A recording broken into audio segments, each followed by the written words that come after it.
Albert Einstein famously remarked in a conversation with Werner Heisenberg, he said, you know, in the West we've built a beautiful ship and in it has all the comforts.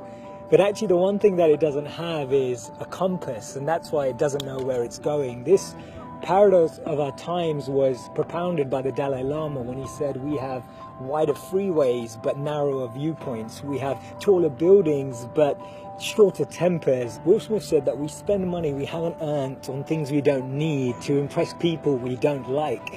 And it's phenomenal how the same technology that brings us close to those who are far away takes us far away from the people that are actually close. 30 billion WhatsApp messages are sent per day, but 48% of people say that they feel lonelier in general.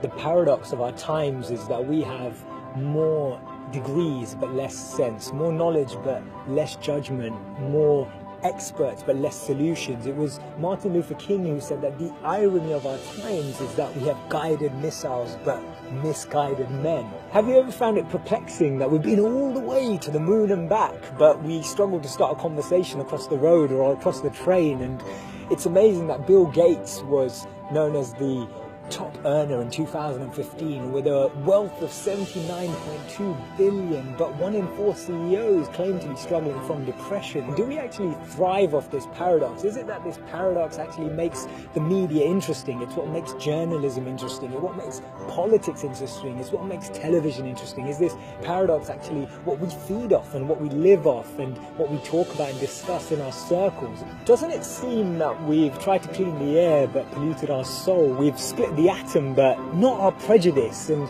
we're aiming for higher incomes but we have lower morals. So I'm hearing you ask, how do we bring a change? How do we dissect this paradox that exists in our lives? And it starts by us, each of us, pressing pause, pressing reset, and then pressing play again, taking a moment to become more conscious, taking a moment to become more aware, taking a moment to really reflect on the consequence, the implications of a misplaced word, of an unnecessary argument that we all know we didn't need to have, or to speak to someone just slightly differently, in a different tone, in a different voice, in a different empathy, with a different perspective, just to really connect with people on a different level. This thinking out loud started from Albert Einstein, and I'll track back to him when he actually said that the problems we have today can't be solved with the same thinking we used when we once created them. So actually we need to research alternative teachings. We need to dig into those ancient books of wisdom. We need to go back to understanding if there's anything written in those creased pages of time that can actually reveal